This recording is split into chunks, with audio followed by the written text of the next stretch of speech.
네, 안녕하세요. 고급 통계 분석 방법론 3주차 첫 번째 시간 강의를 진행하도록 하겠습니다. 한상태 교수입니다. 여러분들 그 2주차 때는 그 통계학에 있어서 그 자료를 잘 정리하고 요약하는 그런 기술 통계와 관련되는 것 내용을 중심으로 여러분들에게 그 강의를 했고요. 그래서 표준화라고 하는 문제까지 여러분들에게 소개를 했던 것 같습니다. 이번 주 강의는 통계학을 분류해 중에 또 하나 추측 통계학이라고 하는 거, 짐작하는 통계학이죠. 통계적 추정과 검증과 관련되는 여러분들이 뭐 1, 2, 3학년 때 다들 배운 내용인데 그걸 한번 오늘 다시 한번 체계적으로 정리해 보도록 하겠습니다. 슬라이드를 넘기도록 하겠습니다. 슬라이드 두 번째 보면 이제 이런 표현이 시작이 됩니다. 추측 통계학 또는 뭐 짐작하는 통계학 또는 찍는 통계학 이런 거죠. 우리가 관심을 두고 있는 전체 대상 모집단으로부터 일정 부분의 표본을 대표성 있게 뽑아서 그 샘플이라고 하죠. 뽑은 표본에서 관찰된 특성, 표본의 특성을 통계량이라고 합니다. 그 통계량을 근거로 우리가 알고자 원하는 모집단에서의 알고자 원하는 특성, 우리 모수라고 얘기를 했죠. 뭐 모집단의 평균, 모평균일 수도 있고요. 모분산일 수도 있고요. 모비율일 수도 있고요. 모상관계수일 수도 있고요. 어쨌든 그런 우리의 관심을 두고 있는 대상의 특성, 모수를 이렇게 통계량을 이용해서 이렇게 짐작하는 거죠. 또 그 모수에 대한 어떤 가상적으로 설정을 해서 가설을 설정해서 어떤 것이 맞는 것인지 그걸 이제 우리가 그 검증을 하는 그런 내용이 이제 추측 통계학, 추론 통계학에서 다루는 내용 아니겠습니까? 그 내용을 이번 3주차에는 여러분들에게 명확히 정리를 한다. 이렇게 생각하면 됩니다. 같이 슬라이드를 한번 보도록 하겠습니다. 경험적 자료로부터 이 말은 내가 얻은 데이터로부터 어떻게 모든 모집단에 적용될 수 있는 일반적인 결론을 유도해낼 수 있는 것인가. 어떤 경우는 되게 자명한 경우도 있지만 상식적으로 판단해서는 곤란한 경우도 많이 있다. 이런 겁니다. 그래서 예를 여러분 들은 예인데요. 비타민 C라고 하는 거 알잖아요, 여러분들. 비타민 C를 저도 먹지만 여러분들도 먹는 학생들이 있을 거예요. 비타민 C가 감기를 예방하는 데 효과가 있는가? 이런 실험을 생각하는 겁니다. 그럴 때 이 실험은 잘 이제 디자인돼서 실험을 하지 않겠어요? 그래서 실험은 크게 항상 비교 실험이라고 하는 것, 비타민 C를 그 먹은 그룹과 그렇지 않은 그룹, 이렇게 두 개의 그룹으로 이제 우리가 비교 실험이라는 걸 하게 되거든요. 근데 이유를 불문하고 여러분들 그룹의 첫 번째는 실험 집단을 먼저 생각을 해야 됩니다. 실험 집단은 익스페리멘탈 그룹이에요. 이럴 경우는 우리가 새로운 신약이 개발됐다면 그거를 투여한 그룹입니다. 이 경우는 비타민 C를 투여받은 그룹이라고 하면 되고요. 그거와 비교해서 다른 집단을 대조 집단이라고 하는데요. 그것은 이제 컨트롤 그룹이라고 합니다. 그거는 비타민 C를 투여받지 않은 그룹. 그러니까 실질적인 실험에서 보면 비타민 C하고 똑같이 생겼는데요. 먹는 사람은 자기가 뭘 먹는지 몰라요. 가짜입니다. 가짜. 위약이라고 하죠. 플래시보라고도 하는데. 그래서 가짜 집단 400명, 비타민 C를 투여한 그룹 400명 해서 이제 실험을 한 거죠. 그 다음에 일정 기간 지나서 감기에 얼마나 감염됐나 해서 사람 비율을 봤더니 가짜 약을 먹은 사람 대조 집단은 감기의 80%가 감염이 됐는데 비타민 C를 먹은 사람은 감염이 30%밖에 안 된 거예요. 50% 차이가 나죠. 이건 너무 명백하지 않겠습니까? 그렇죠? 이런 건 되게 자명하다 이런 거예요. 근데 이제 캐나다라고 하는 토론토에서 이 실험에서는 그 비율이 감기에 감염된 비율이 각각 82%고 비타민 C를 투여한 그룹은 78%니까 차이가 몇 %예요? 4%밖에 나지 않았잖아요. 그래서 이제 그 주장을 할 수가 있잖아요. 아, 이거는 400명 뽑은 샘플을 다시 뽑아서 해보면 달라질 수도 있지 않느냐. 이런 얘기를 우리가 할 수 있지 않겠어요? 그래서 이런 경우는 우리가 상식적인 것 가지고 판단하는 데 있어서는 좀 곤란하다. 그래서 누구에게나 이해될 수 있는 체계적인 설득할 수 있는 논리가 필요하다 이런 거예요. 그래서 데이터를 얻어서 그걸 근거로 비타민C는 감기 예방에 효과가 있다라고 하는 이런 일반적 결론을 내리기 위해선 그것을 충분히 논리적으로 설득할 수 있는 그런 체계적 논리가 필요한데 이런 것을 통계적으로 추론한다. 통계 statistical inference 이런 거죠. 통계적으로 추론한다라고 하는 통계적 추론은 추정과 검정이라고 하는 걸 알게 되는 겁니다. 통계적 추론을 위해서는 얼마나 이런 상황이 나오는 게 어려운 일인가를 그 가능성, 확률을 계산해내지 않아요. 나중에 이제 P값이라고 하는 값으로 유의 확률 값이라고 하는 걸 계산해내는데요. 그렇기 때문에 여러분들 그런 확률을 계산하기 위해서는 어떤 분포에 근거해서 계산해내지 않습니까? 특히 그래서 여러분들 통계적 추론을 위해서 분포에 대한 것을 여러분들이 이제 기억을 하고 배워야 되는 그런 부분이 있었던 겁니다. 자, 다음 슬라이드로 가겠습니다. 그 다음 세 번째 슬라이드에도 보면요. 그래서 이거는 이제 선거조사 같은 경우인데요. 올해도 이제 국회의원 총선거가 있지 않습니까? 실험 연구. 예전에 저도 관여해서 이런 일들을 해봤는데요. 이거는 사회 실험이라는 표현을 쓰기도 합니다. 조사 부분을. A 후보가 70%, B 후보가 30% 그러면 이건 뭐 A 후보가 승리하잖아요. 과반수 이상 득표했습니다. 또 어떤 경우는 뭐 A 후보가 52%다. 조사를 사전에 해봤더니 B 후보가 48%다. 그러면 4% 차이면 얼마든지 선거 전에 이게 뒤바뀔 수가 있잖아요. 누가 할지 모른다 이런 거죠. 이와 같이 비타민C가 감기를 예방하는 데 효과가 있느냐? 또는 새로 개발된 항생제가 있어요. 기존에 사용된 항생제가 있어요. 어떤 것이 치료 효과면에 있어서 효능이 더 좋은가? 이런 것들도 비교해 볼 수 있지 않겠어요? 휴대폰도 여러분들 굉장히 예쁜 거 선호하지 않습니까? 그래서 기존에 사용하던 휴대폰의 디자인에 대한 선호도와 새로 나온 휴대폰 디자인에 대한 선호도 중에 어떤 걸 더 선호하는가? 이런 것들도 이제 비교를 할 수 있으니까 이런 것들은 정확하게 논리적, 체계적 논리를 통해서 이루어져야 된다. 이런 겁니다. 다음 슬라이드로 가겠습니다. 이런 추측 통계학에서 여러분들이 꼭 기억을 해야 되는 용어 네 가지 결코 잊어버리면 안 되죠. 앞서도 한번 얘기를 했지만요. 첫 번째, 모집단이라고 하는 겁니다. population. 우리가 관심을 두고 있는 알고자 원하는 대상들 전체죠. 선거 예측 그러면 뭐예요? 유권자 전체가 되는 겁니다. 그 다음에 표본이라고 하는 것은 그 모집단의 일부죠. 모집단에서 잘 대표성을 갖게 일부를 뽑은 샘플을 말합니다. 그래서 유권자 전체에서 예를 들어서 전화조사로 2,000명에게 물어봤다. 그러면은 지지 후보에 대해서 그 2,000명이 이제 표본이 되는 거죠. 또 모수라고 하는 것은 모집단에서 우리가 알고자 원하는 특성치죠. 그래서 모수라고 하는 건 전체이기 때문에 그 특성치는 정해져 있습니다.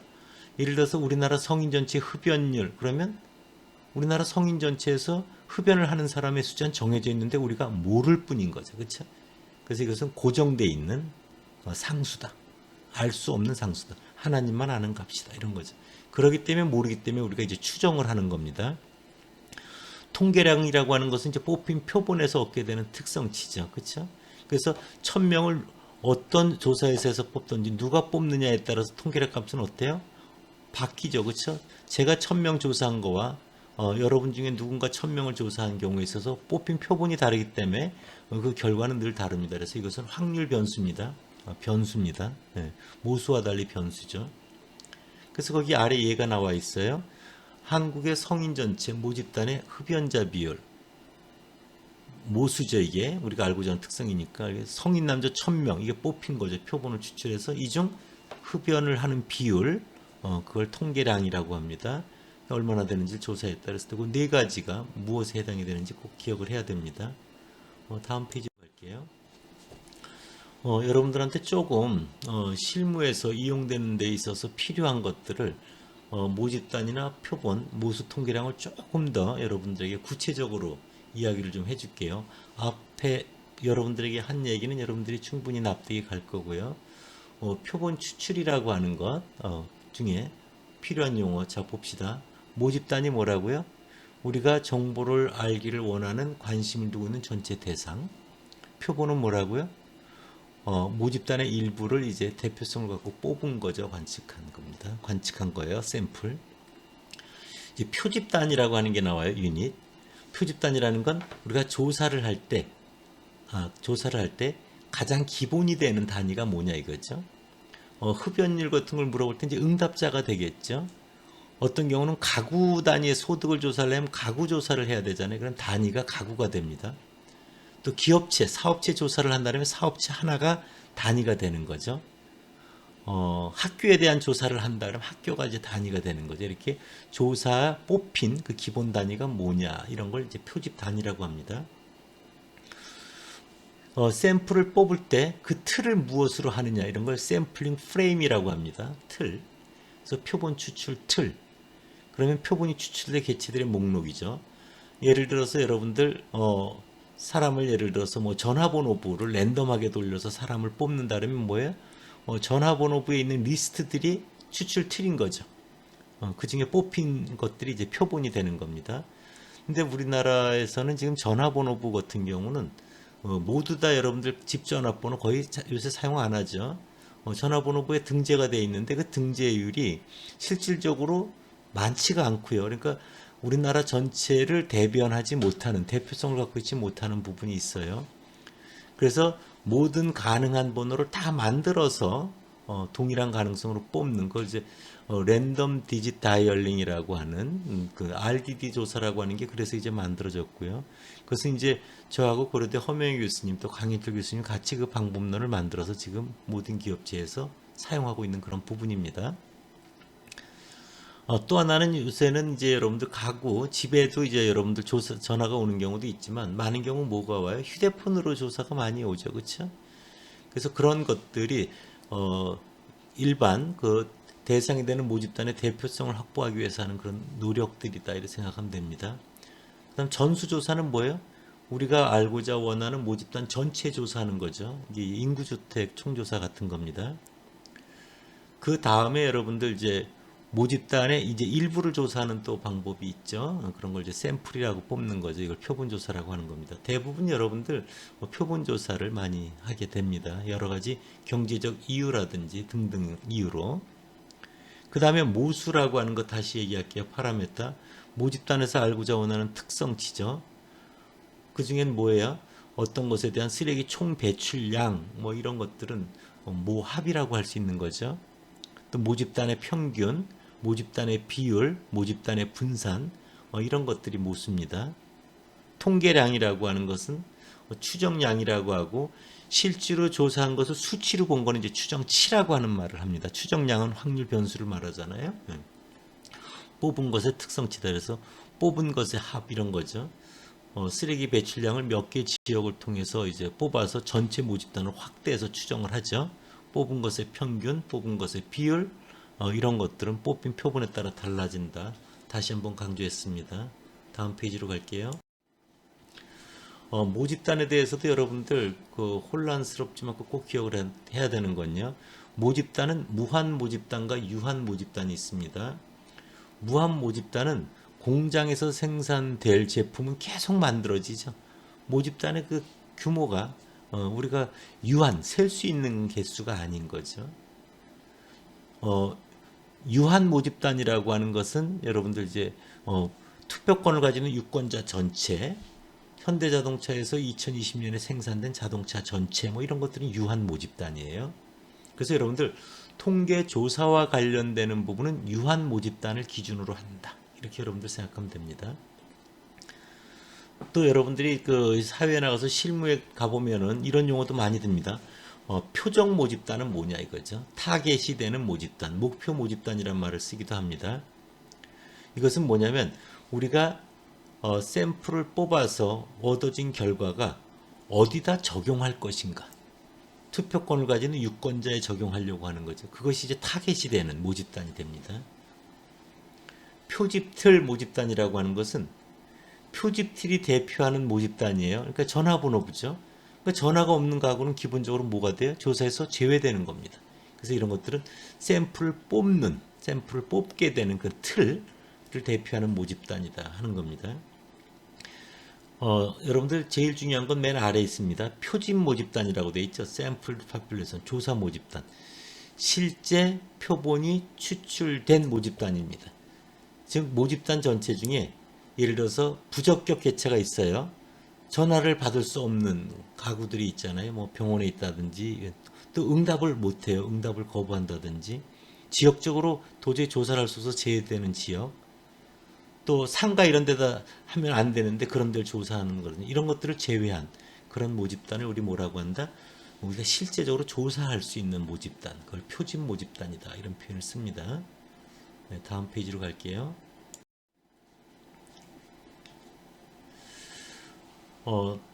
특히 여러분들 그 다음에 표본을 뽑을 때 또 기억을 해야 될 건 표집단이라는 걸 알아야 됩니다. 1차 표집, 프라이머리 샘플링 유닛이라고 하고요. 2차 표집은 세컨더리 샘플링 유닛이라고 합니다. 그러니까 서울시에서 조사를 하는데 이런 거죠. 무작정 조사하는 게 아니라 서울시에서 10개 동을 또는 뭐 구를 추출해도 돼요. 10개 동을 일단 뽑아요. 그 다음 뽑힌 동 내에서 그 다음에 이제 가구들을 뽑는 거죠. 그럼 가구는 그 다음 단계죠. 그렇죠? 이럴 경우를 이제 2차 표집 단위를 가구가 되고 1차는 동이 되는 거죠. 또 우리가 모집단 전체를 조사하지 않기 때문에 발생하는 오차라고 하는 게 생기죠. 오차. 그래서 오차는 표본 오차가 있고요. 비표본 오차라고 하는 두 가지가 있는데 꼭 기억을 해야 되는 겁니다. 표본 오차라고 하는 건 이제 샘플링 에라, 표본 오차나 표집 오차는 같은 말입니다. 표본 오차와 표집 오차는 같은 말입니다. 표준 편차와는 다른 겁니다. 그래서 모집단 전체를 조사하지 않으니까 모집단에서 일부를 조사하기 때문에 부득이 발생할 수밖에 없는 오류, 이런 거죠. 이런 것들은 그래서 샘플을 어떻게 대표성 있게 뽑느냐, 샘플을 몇 개 뽑느냐에 따라서 이 크기가 달라집니다. 이후에 다시 한번 말씀드릴게요. 비표본 오차라고 하는 것은 넌 샘플링 에라. 이것은 여러분들 모집단을 전체 조사해서 발생하는 게 아니고요. 일부를 뽑지만 이런 거죠. 비표본, 예를 들어서 설문지를 편향되게 만든다든지 이런 거죠. 질문 문항을 또는 응답을 못 얻게 되는 거라든지 조사 규칙을 잘 못 지킨다든지 답례품 같은 걸 적절히 하지 않아 가지고 발생하는 것, 또 데이터 코딩의 오류 뭐 이런 등등 많은 부분에 있어서 실질적인 모집단 전체가 아니라 일부 표본을 뽑아서 얻게 되는 것이 아닌 그 외에 발생하는 모든 오류가 비표본 오차라고 하는 겁니다. 그래서 샘플을 1000개 뽑는 것보다는 샘플을 10,000개 뽑으면 더 정확하겠죠. 표본 오차는 줄어들지만 1000명보다 10,000명을 뽑고 관리하는 게 훨씬 어렵죠. 그래서 비표본 오차는 늘어나게 되는 부분이 있습니다. 그런 것들이 있다는 걸 같이 생각을 할 필요가 있습니다. 다음 페이지 볼게요. 그러면 이제 여러분들 그런 네 가지 모집단, 표본, 통계량, 모수 이 네 개의 용어에 대해서 굉장히 중요하게 여러분들한테 강조를 했습니다. 이후로는 이제 추측 통계학의 시작인 통계적 추정부터 시작을 하겠습니다. 그 그림이 나와 있죠. 왼쪽 그림이 이제 모집단입니다. 오른쪽이 이제 표본이라고 생각을 해보세요. 모집단의 특성이 뭐죠? 모수입니다.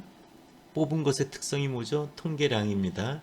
그래서 뽑은 것의 평균, 우측, 표본 평균, 뽑은 것의 분산, 표본 분산, 뽑은 것의 비율, 표본 비율, 이런 통계량을 근거로 우리가 알고자 원하는 모집단의 특성, 모집단의 평균, 모평균, 모집단의 분산, 모분산, 모집단의 비율, 모비율을 짐작하는 겁니다.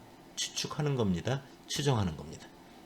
그래서 표본, 뽑힌 정보를 이용하여 실제로 관찰되지 않은 표본은 모집단의 일부니까요.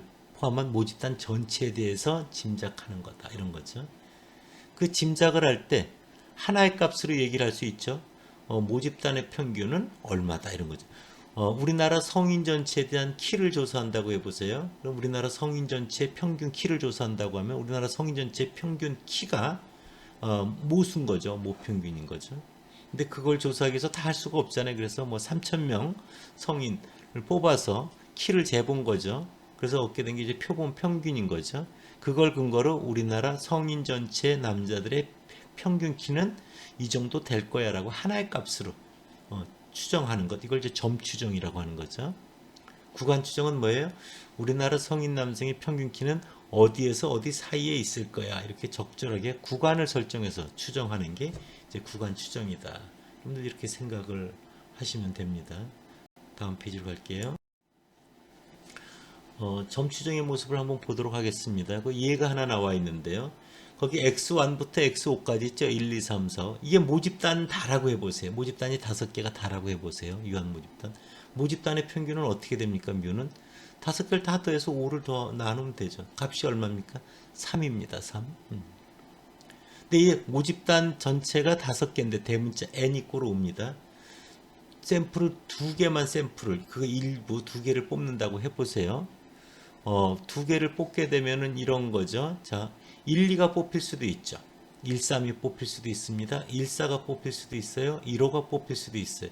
그래서 5개 중에 2개를 뽑을 수 있는 가지수는 10가지가 나옵니다. 그래서 아랫부분에 보면 거기 가능한 표본은 10개라고 되어 있죠. 1, 2부터 4, 5까지 나와 있어요. 그럼 뽑힌 값 중에 뭐예요? 나온 값의 평균적인 모습으로 우리가 짐작을 하지 않겠어요? 평균이니까. 그래서 1, 2가 뽑혔을 땐 더해서 2로 나누면 1.5, 1, 3일 때는 나누면 2.0, 맨 마지막 4.5일 때는 이제 4.5가 되는 거죠. 그래서 항상 뽑은 것의 평균은 뽑은 것들을 더해서 뽑은 샘플 수로 나누면 되잖아요. 근데 이게 특징이 이런 겁니다. 나올 수 있는 가능성은 10개인데요. 그 10개가 자 평균이 1.5인 게 몇 개 있어요? 하나죠. 2.0인 거 하나 있습니다. 2.5인 거 2개 있어요. 3.0인 거 2개 있어요. 3.5가 2개 있고 4.0이 하나 있고 4.5가 하나 있습니다. 그래서 우리가 확률 변수와 대응되는 확률을 곱해서 더하면 그게 기대값이 나오죠. 그래서 이렇게 뽑은 것의 평균을 기대해 보면 우리가 원했던 모집단의 평균이 나온다. 이런 걸 이제 불편성, 편향이 없다. 이런 얘기를 여러분들 들어본 적이 있을 거예요. 4학년들이니까. 그래서 그거를 한번 여러분들 보면요. 다음 페이지가 보면 분산도 똑같이 이렇게 해볼 수 있습니다. 모집단의 분산은 보면 여러분들 분모가 대문자 n으로 나누는 게 보이죠. 자기값 빼기 평균, 편차를 제곱해서 다 더해서 이제 자료수로 나누는 거죠. 역시 2개를 뽑으면 1, 2부터 해서 4, 5가 이렇게 뽑히잖아요. 그럴 때 1, 2가 뽑혔을 때 평균이 얼마입니까? 1.5잖아요. 그렇죠? 그래서 거기서 편차는 1 빼기 1.5의 제곱 플러스 2 빼기 1.5의 제곱 해서 이렇게 이제 편차 제곱들이 나오잖아요. 바로 이렇게 뽑은 것의 편차를 제곱해서 더해서 자료수 빼기 1로 나는 표본 분산도 기대해보면 분모를 n-1로 할 경우 우리가 원했던 모집단의 분산이 기대가 됩니다. 그래서 분모를 여러분 모든 소프트웨어에서 n 대신에 n-1로 하는 건 그런 통계적으로 좋은 성질을 가지고 있기 때문에 그렇죠. 그래서 모집단의 표본 평균을 이용해서 모집단의 평균을 뽑은 것의 분산을 이용해서 모집단의 분산을 이렇게 짐작하게 되는 좋은 통계량으로 사용하게 되는 겁니다. 분포를 한번 볼게요. 뽑은 것의 평균의 분포. 앞서 그 1, 2, 3, 4, 5 중에 경우가 1, 2부터 4, 5 나오는 거 봤죠? 그때 평균은 여러분들 뭐 1인 경우 둘도 해서 2로 나누니까 1.5 이런 게 있고요. 그것이 전체 경우 10가지 중에 10분의 1, 한 가지, 두 가지, 한 가지 이렇게 나와 있는 거죠. 그래서 확률 변수 x바가 1.5부터 4.5가 있고요. 그게 각각 대응되는 확률들이 이제 표로 나와 있습니다. 확률 변수와 대응되는 확률을 표로 나타내면 그런 걸 우리가 확률 분포표라고 하는 거죠. 이거는 뭐에 대한 거였어요? 뽑은 것의 평균에 대한 분포니까 이렇게 그려지는 겁니다. 이런 분포 함수들을 여러분들 다 배웠을 거예요. 그래서 연속형 같은 경우는 정규 분포, t 분포, f 분포, 카이제곱 분포 각각 분석 방법에서 여러분들 이야기를 할 겁니다. 이산형으로는 이제 이항 분포나 포화성 분포 이런 걸 배웠을 거고요. 정규 분포는 그 식 여러분들 기억나죠, 그렇죠? 이 정도 이제 기억을 해야 되죠. 표준 정규 분포는 자기 값에서 평균을 빼고 표준 편차 또는 표준 오차로 나누는 거죠. 그래서 평균형 분산일인 표준 정규 분포가 이렇게 만들어지는 걸 볼 수 있습니다. 많은 부분에 이제 우리가 정규성을 가정하면은 분석 방법을 적용할 수 있는 그런 것들이 되게 많죠. 그래서 여러분들 이제 정규 분포라는 걸 여러분들 굉장히 많이들 기억을 하는데요. 정규 분포는 거기 제가 표현을 해놨습니다. 노멀 디스트리뷰션 대문자 n이죠. 어, 표준의, 즉 뭐냐면 정상적인의 규범을 따른다면 규 자료가 정규분포의 모양과 같이, 즉 평균의 자료가 몰려 있고 양쪽 극단으로 갈수록 적게 포진되어 있는, 그렇게 자료가 분산돼서 포진되어 있다, 이렇게 여러분들 생각하면 됩니다. 평균은 뮤고요, 분산은 시그마 제곱이라고요. 기호 표현 다들 알 겁니다. 또 이제 대응되는 확률 밀도 함수도 이렇게 이제 되어 있죠. 여러분들 다 아는 얘기입니다. 다음 페이지로 갈게요. 이걸 그림으로 그려보면 이렇게 그려지죠. 그래서 평균을 기준으로 마이너스 시그마 플러스 시그마까지가 전체 한 68%, 2 시그마까지가 전체 한 95%, 3 시그마까지가 전체 이제 99.7%, 이 정도 자료가 있어야 정상적인 규범을 따른다, 이렇게 표현한다는 얘기를 많이 했을 겁니다. 다음 페이지로 가볼게요. 여러 번 제가 보여줬던 그림인데요. 이게 가우스라고 하는 사람이고요. 원래 정규 분포는 드무아브로 이제 르장드르 이런 사람들의 많은 연구에 이어서 이제 가우스라고 하는 사람이 같이 이 문제가 정돈이 된 건데요. 독일 사람입니다. 그래서 독일 돈 화폐 신마르크 화폐입니다. 거기에 보면 여러분들 그 가우스에 대해서 그림 화폐 가우스 왼쪽에 보면은 그 정규분포 그림 그려져 있는 거 보이죠? 가운데 fx식도 보일 겁니다. 되게 유명한 분이라는 걸 여러분들 볼 수 있을 거예요.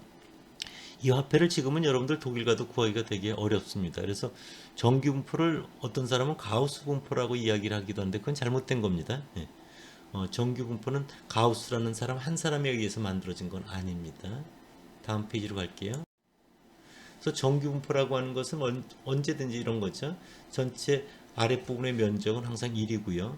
평균을 중심으로 양쪽 1이 급격히 내려가고요. 평균과 중앙값과 최빈수가 일치하죠. 양쪽 쌍둥이이기 때문에 그래요. 대칭이기 때문에. 그래서 정규분포라고 하는 것은 정중앙에 있는 게 평균 뮤죠. 그 다음에 변곡점까지가 시그마죠. 그쵸? 시그마. 그리고 맨 아래 보면은 그래서 평균 플러스 마이너스 1 시그마 범위 내 전체 자료의 68.3%, 2 시그마 이내 전체 자료의 95.4%, 3 시그마 내 전체 자료의 99.7% 정도가 들어가야 정상적인 규범에 따라 자료가 분산돼서 포진되어 있는 것이다, 이렇게 표현할 수 있는 겁니다. 표준 정규 분포는 여러분들 앞서 얘기했던 대로 정규화 변화 꼭 기억해 두세요. 표준화 확률 변수 젯은요, 기존 확률 변수 빼기 평균 나누기 표준 편차입니다. 기호로 바꾸면 그런 거죠. 그럴 경우 평균 이용 분산이 1이 된다는 걸 여러분들 다 기억하고 있을 겁니다.